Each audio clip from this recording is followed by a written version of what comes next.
Oke, Assalamualaikum warahmatullahi wabarakatuh. Waalaikumsalam warahmatullahi wabarakatuh. Alhamdulillah, ini saya kali ini bertemu dengan orang yang luar biasa ini. Masya Allah. Masya Allah, Alhamdulillah untuk mendatangkannya, Masya Allah ini. Itu perjuangan. Wah, Astaga. Masya Allah, Masya Allah. Alhamdulillah. Iya. Dari Bu Siti Afifah, SD Al-Ghariyah Satu. 1. Mantap. Alhamdulillah. Sehat-sehat Bu ya. Alhamdulillah. Baik Ustaz. Alhamdulillah, Insya Allah. Bu, ini saya ada keperluan sebentar untuk wawancara mengenai tugas guru penggerak ini tadi.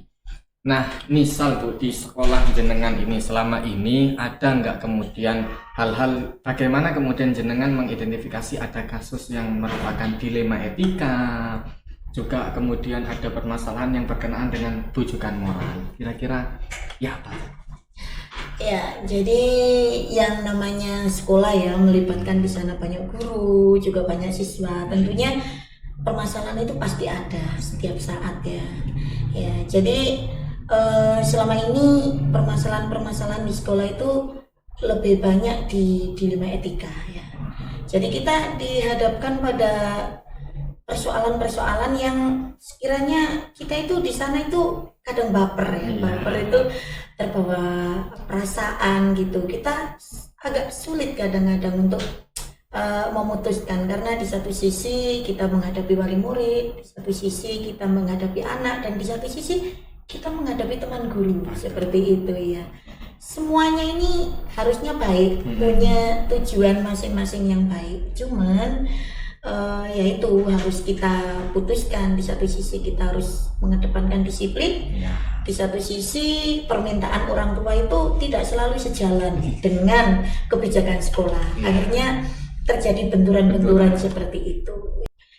Kemudian nih Bu, dari yang selama ini sudah berjalan nih, bagaimana kemudian pengambilan keputusan di sekolah jenengan, terutama ketika ada kasus-kasus yang berkenaan dengan dilema etika ini tadi, ini benar, ini juga benar. Itu kira-kira bagaimana itu penjelasannya? Iya, ya pertama kali yang kita untuk menyelesaikan itu kita panggil wali kelasnya dulu atau gurunya dulu. Ini karena skalanya memang sering kali permasalahan-permasalahan itu terjadi di kelas.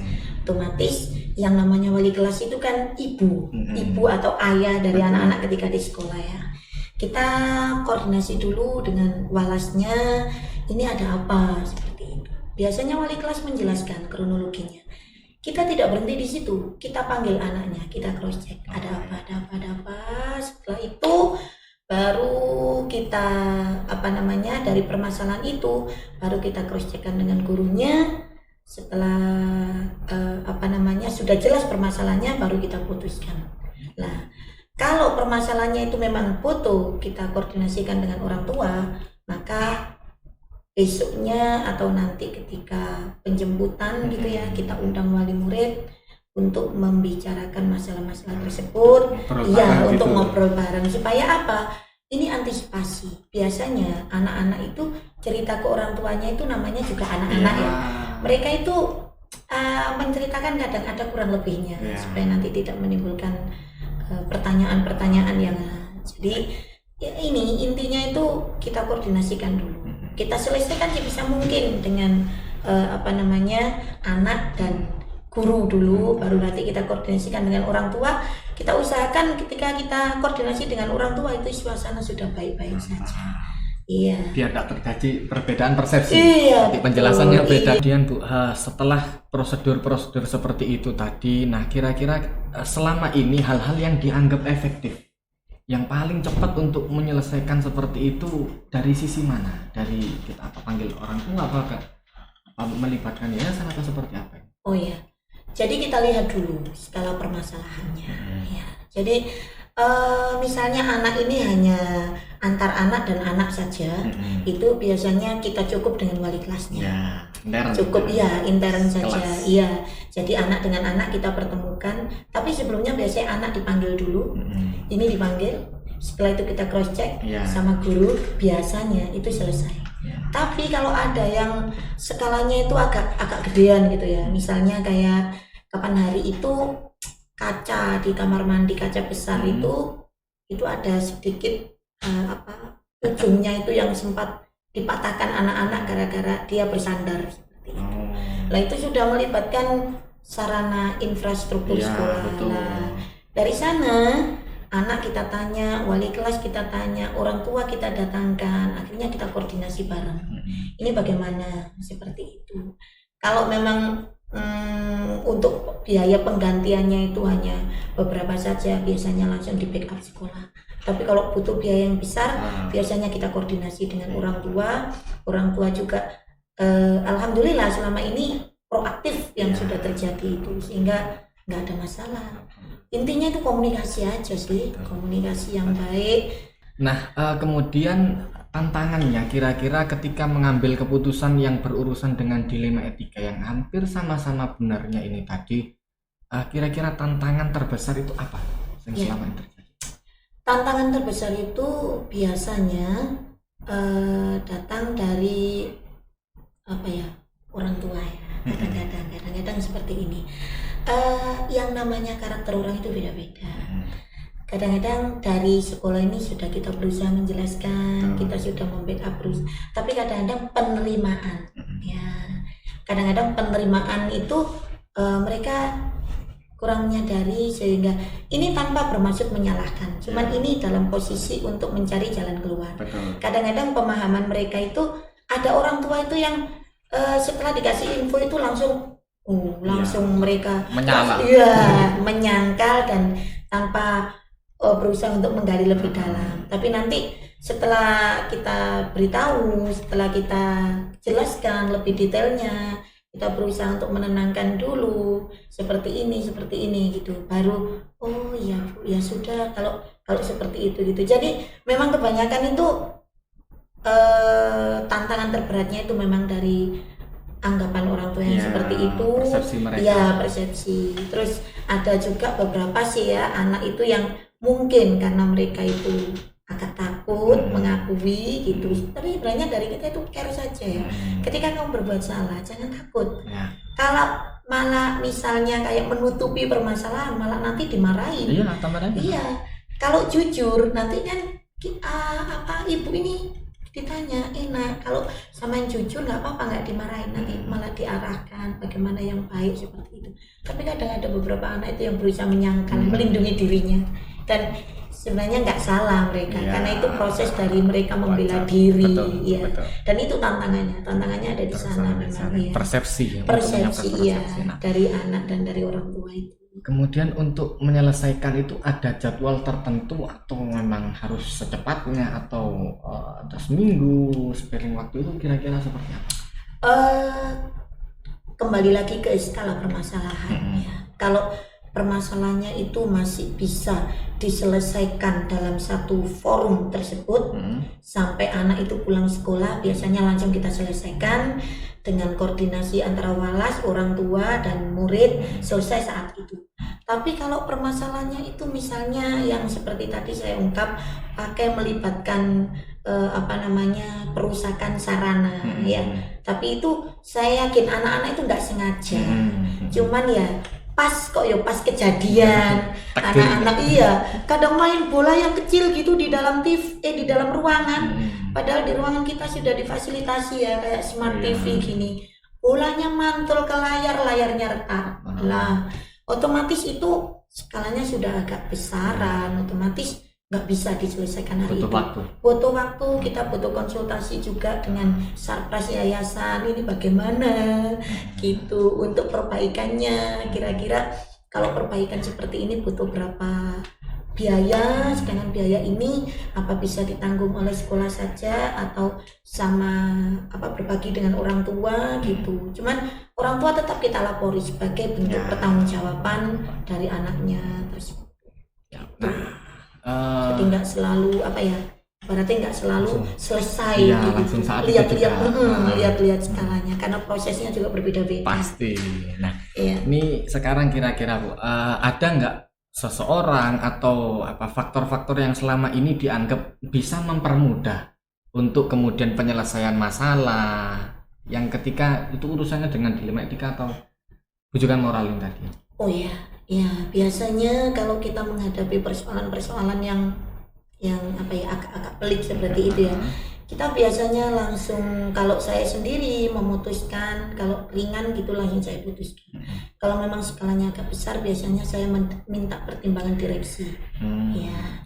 Karena di Al Khairiyah itu ada direksi, ada direktur ya, terus ada wakfiyah. Kita tidak mungkin sampai ke sana ya, kecuali kalau sudah melibatkan isu-isu yang besar gitu baru nanti nyampe wakfiyah. Kalau sekedar masih permasalahan di sekolah dan hanya levelnya masih seperti itu saja, itu cukup di direksi. Biasanya direksi itu kita minta pertimbangan. Ya, seperti ini kejadiannya Ustadz gimana, atau wakil direkturnya, oh ya gini Bu, gini gitu.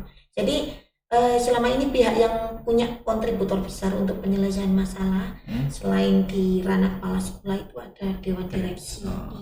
Iya. Beliau ini yang selalu memberikan penguatan, pertimbangan terhadap seluruh kepala sekolah, khususnya saya di SD 1. Oke, ini saya dapat ilmu banyak ini. Alhamdulillah. Sebenarnya jenengan itu dengan jam terbang yang jam terbang saya masih lebih tinggi sekali, Masya Allah. Alhamdulillah, ini luar biasa ini. Jadi memang komunikasi yang baik, kemudian kita lihat skala untuk masalahnya ini tadi. Nah, kira-kira Bu, dari selama ini yang kemudian jenengan alami, kira-kira apa sih yang paling kemudian berkenan di jenengan untuk kemudian dijadikan ini memang harus dijadikan panutan, ini kemudian kunci untuk menyelesaikan masalah itu gimana? Kira-kira ya tetap kembali lagi ke pertama itu ya direksi ya. Karena direksi itu beliau ini yang punya kontributor besar untuk memberikan pertimbangan-pertimbangan, keputusan-keputusan yang nanti efeknya itu memberikan dampak besar terhadap sekolah ya, terutama citra sekolah. Terus yang kedua, saya juga mengambil nilai-nilai baik yang sudah dijalankan oleh kepala sekolah terdahulu ya. Jadi beliau ini sudah berhasil membawa Al Khairiyah ini, Al Khairiyah 1 ya, khususnya kan ada Al Khairiyah 1, ada Al Khairiyah 2 ya. Ya.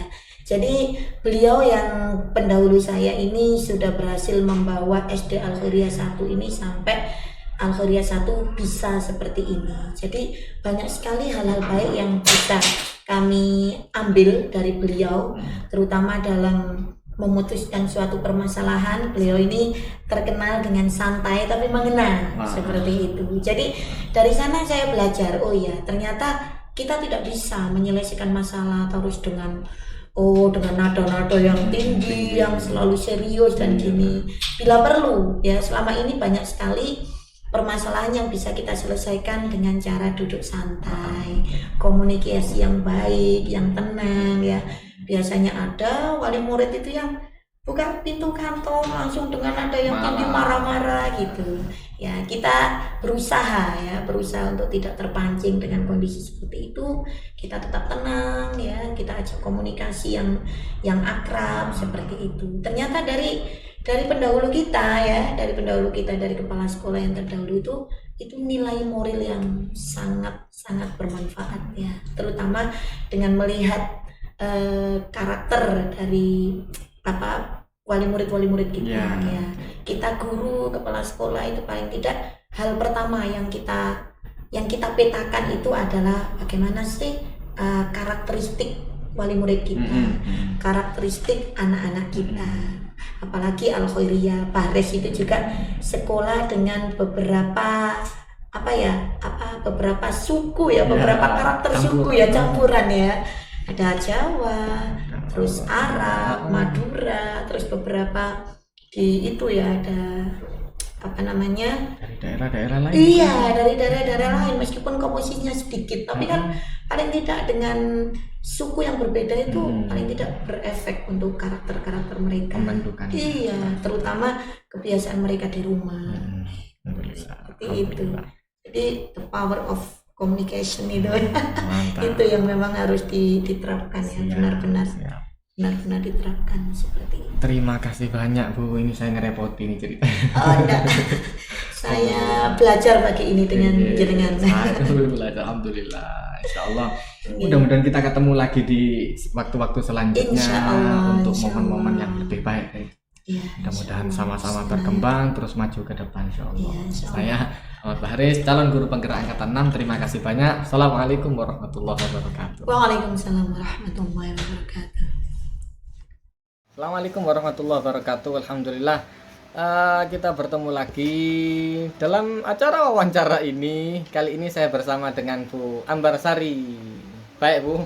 Alhamdulillah. Sehat-sehat ya. Iya. Nah, beliau adalah kepala sekolah Wonokusumo Jaya. Nah, saya ada keperluan ini Bu untuk wawancara mengenai dilema etika dalam pengambilan keputusan. Nah, selama ini Bu, bagaimana menurut jenengan, bagaimana jenengan kemudian mengidentifikasi kasus-kasus yang merupakan dilema etika atau bujukan moral? Selama ini saya mengidentifikasi itu sesuai dengan ininya ya, porsinya. Jika itu kasus yang terjadi di sekolah saya itu sebenarnya bukan hal yang buruk, dan solusi yang harus saya ambil pun juga bukan hal yang buruk, itu jadi sama-sama bukan yang buruk, itu berarti dilema etika ya. Ya. Tapi jika kasus itu adalah hal yang kurang baik dan keputusan yang akan saya ambil itu juga sebenarnya baik, jadi kan ini kontra gitu ya, itu tergolong bujukan moral karena saya harus memikirkan apa ya, solusinya itu pun tidak mudah kan. Ya, seperti itu ya. Ya, oke. Kemudian Bu, jenengan selama ini bagaimana kemudian melakukan pengambilan keputusan di sekolah jenengan, kemudian terutama dengan kasus-kasus yang dua kepentingan yang sama-sama baiknya, sama-sama benarnya, yang dilema etika itu tadi. Keputusan-keputusan yang jenengan ambil itu seperti apa biasanya? Biasanya keputusan yang saya ambil itu tidak langsung frontal ya. Saya itu mengamati dulu, sekiranya kayak ada takaran, ini termasuk ringan atau sedang atau parah, kan seperti itu. Jadi kalau tergolong ringan tuh masih biasanya saya putuskan untuk memberitahu langsung. Ini langsung saja saya ceritakan kasusnya ya. Ini contoh itu kasus tentang kedisiplinan guru ya. Sudah kita buat aturan gitu bahwa datang jam segini, sebaiknya memang idealnya jam segini, tapi tidak jarang itu dan tidak sedikit juga guru itu datang tuh ngepres, bahkan terlambat. Tapi masalahnya saya sudah tahu alasannya gitu loh. Alasannya itu anaknya memang sekolah semua kan masih kecil-kecil, harus begini harus begitu. Jadi ya saya itu memaklumi tapi juga saya ingatkan. Jadi keputusan saya tegur aja. Tapi tegurnya tuh saya berusaha tidak menyakiti ya, berusaha begini. Kalau bisa besok datangnya lebih awal ya, seperti itu ya, ditelateni aja untuk mengingatkan seperti itu. Oke, kemudian biasanya dari langkah-langkah atau prosedur seperti apa yang dilakukan untuk mengatasi membuat keputusan ini tadi? Prosedur untuk membuat keputusan? Itu tadi langkah-langkahnya, saya tidak mau sekali kesalahan itu langsung sudah dianggap ini kan ya. Oke lah, namanya manusia, sekali kesalahan bukan dimaklumi dan dimaafkan begitu saja dan nggak diabaikan gitu aja sih, dicatat gitu kan. Juga memikirkan penyebab dia seperti itu dan efeknya ke anak seperti apa, dicatat aja. Kalau misalnya 1 bulan cuma beberapa kali itu kan suatu ketidaksengajaan, tapi kalau setiap hari itu kan baru namanya kesengajaan. Makanya kita harus pintar-pintar menggolongkan ini suatu ketidaksengajaan atau memang kesengajaan kan, seperti itu. Jadi ya dicatat lah, kita kelompok-kelompokkan dia tergolong seperti apa gitu. Dipetakan dulu. Dipetakan gitu ya. iya. Nah, hal-hal apa saja yang kira-kira selama ini jenengan anggap efektif dalam pengambilan keputusan? Wah, ini cepet nih, ampuh nih kalau pakai cara seperti ini nih. Kalau saya yang saya rasa ampuh yang membuat kesepakatan sama si person ini tadi, karena beda orang itu kadang kesepakatannya kan beda. Saya ajak ngobrol face to face aja, nggak secara karena oh kasusnya ini seperti ini, kita buat kesepakatan. Si ini nanti saya ajak bicara lagi, kita buat kesepakatan seperti itu. Ya meskipun harus sering-sering membuat kesepakatan.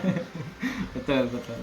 Nah, kemudian hal-hal apa yang kira-kira merupakan tantangan nih, sesuatu kayaknya ini sulit banget atau ya sesuatu yang dianggap sulit lah, tantangan dalam pengambilan keputusan ini. Tantangan terbesar itu karena apa ya, kita ini sudah seperti keluarga, benar-benar seperti keluarga, jadi masih kentalnya rasa sungkan itu apa ya. Menegur nggak sungkan sih, tapi kalau selalu menegur kan lama-lama sungkan juga. Betul, gitu loh. Jadi ya memang, tapi saya menyadari kok teman-teman itu sudah berupaya berubah gitu kan. Jadi ya saya hargai, tapi tetap tadi ya ada catatannya berapa kali sih seperti itu. Tapi tantangannya itu tadi ya, rasa sungkan yang lebih besar ya, mendominasi perasaan ya. Nggak enak. Betul. Kemudian Bu, kira-kira ada nggak jadwal untuk menyelesaikan ini masalah yang harus diselesaikan segera, atau kemudian nanti dulu lah masalah ini kita selesaikan? Ada. Jadi setiap permasalahan itu saya lihat urgensinya ya. Misalnya tidak seberapa urgent, itu saya catat dulu, nanti ini aja dibicarakan di rapat formal ya. Tapi misalnya urgent, di saat itu juga saya sampaikan, saya ajak duduk, oke ini ada yang perlu kita bahas karena memang urgent seperti itu.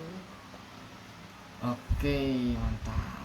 Kemudian untuk selanjutnya, ada nggak seseorang, tokoh atau faktor-faktor apa yang selama ini bisa mempermudah untuk mengambil keputusan itu tadi, terutama yang terkait dengan kasus dilema etika? Ada, karena di sini saya kan ada yang lebih sepuh ya dari saya, guru senior. Terus ada juga guru itu gak senior ya, memang saya dulu masukin, tapi secara usia beliau lebih sepuh dari saya anggap pasti lebih bijaksana. Terus yang ketiga ada bendahara yayasan, itu juga orangnya bijaksana. Pasti kalau saya mentok, saya cerita, minta pendapat ya, beliau pasti bisa lebih mengarahkan ke saya, begini sebaiknya, itu sangat membantu sekali. Gak bisa kita berpikir seorang diri, itu pasti kita butuh masukan dari orang lain gitu. Alhamdulillah, ini saya dapat pelajaran luar biasa ini hari ini nih, seru ini. Terus kira-kira dari selama ini yang jenengan ambil keputusan itu, kira-kira benang merahnya atau apa ya yang jenengan bisa ambil, oh ini yang seru memang kasus-kasus seperti ini diselesaikan oleh orang-orang seperti ini di momen-momen seperti ini, kira-kira seperti apa? Apa yang sih berkesan? Kalau menurut saya ya, lain kasus lain solusi, lain orang lain juga penanganan kan. Tapi kalau bicara di guru saya, kita sebagai kepala sekolah itu harus mengenali dan mendalami karakter guru kita masing-masing. Bahasa ininya kita itu sebenarnya perlu belajar psikologi juga. Betul kan? Betul, kita harus belajar psikologi juga supaya kita bisa menyelami karakter masing-masing guru kita. Pendekatan ke mereka untuk menyampaikan supaya mereka paham itu seperti apa, itu harus, ya kan? Pokoknya sebagai kepala sekolah kalau menurut saya perlu terus banyak belajar. Ilmu manajemen, ilmu psikologi, itu semuanya sih. Saya justru dapat ilmu dari jenengan ini ya, di wawancara seperti ini saya dapat ilmu baru. Saya dapat ilmu banyak. Terima kasih banyak.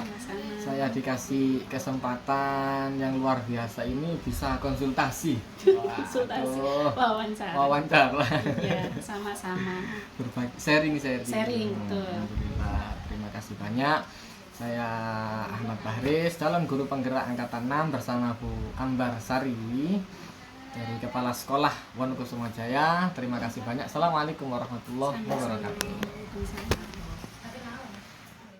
Nah, dari percakapan yang tadi sudah kita simak bersama-sama, ada beberapa hal yang masuk ke dalam catatan saya, yakni pertama, hal-hal menarik yang muncul dari wawancara tersebut, kemudian apa yang saya pelajari dari kedua kepala sekolah, kedua pimpinan sekolah tersebut mengenai 4 paradigma, 3 prinsip, dan 9 langkah pengujian.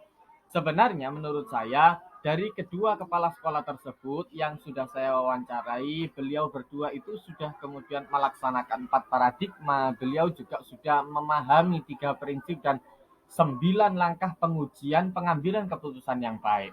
Akan tetapi memang berdasarkan cara berpikir masing-masing, berdasarkan kebijakan beliau masing-masing. Nah, kemudian hasil wawancara tersebut saya menemui beberapa persamaan dan perbedaan. Adapun persamaannya, beliau berdua ini sama-sama menguatkan dari sisi komunikasi. Juga beliau berdua ini sudah mengklasifikasikan, ahli mengklasifikasikan dalam menyelesaikan masalah. Ini masalah yang kelasnya ringan, maka harus diselesaikan dengan cara yang lebih skupnya lebih kecil. Sementara kelas-kelas yang permasalahan yang kelasnya sudah mulai agak tinggi sehingga melibatkan orang yang lebih banyak atau kemudian jabatannya lebih tinggi, mereka pun sudah melibatkan yang seperti itu dan menyelesaikan tentunya dalam kurun waktu yang dibutuhkan. Kemudian selanjutnya perbedaan-perbedaannya tentu setiap orang memiliki cara berpikirnya masing-masing, memiliki paradigmanya masing-masing. Nah, dari beliau berdua, masalah yang ada di yayasan sendiri-sendiri pun pasti akan berbeda satu dengan yang lainnya. Itu perbedaan-perbedaan yang saya temui. Kemudian selanjutnya, rencana ke depan para pimpinan dalam menjalani keputusan yang mengandung unsur dilema etika, bagaimana kemudian mereka mengukur efektivitas. Nah, cara beliau-beliau mengukur efektivitas tentu kemudian dengan ya dilihat dulu selama ini bagaimana titik permasalahannya, apa yang lebih dibutuhkan. Setelah itu baru mereka mengambil ini harusnya diselesaikannya seperti apa. Ini harusnya melibatkan seperti apa. Nah, 9 langkah pengujian itu tentu selalu mendampingi mereka dan itu adalah ukuran bagaimana efektivitas pengambilan keputusan mereka. Tentu karena kita swasta, maka kita ketika ada masalah yang terlampau sulit untuk diselesaikan oleh kepala sekolah, kita merujuknya kepada yayasan dan itu yang paling dirasa efektif. Kemudian selanjutnya, kalau saya sendiri akan menerapkan cara pengambilan keputusan terkait dengan dilema etika di lingkungan saya pun yang terjadi pada murid-murid dan kolega guru-guru saya. Saya akan mulai menerapkan hal ini secepat mungkin. Kemudian segala macam yang sudah saya siapkan di sini tentu sudah berdasarkan rencana yang matang dan insya Allah membawa keberkahan bermanfaat untuk kita semua. Terima kasih banyak. Assalamualaikum warahmatullahi wabarakatuh.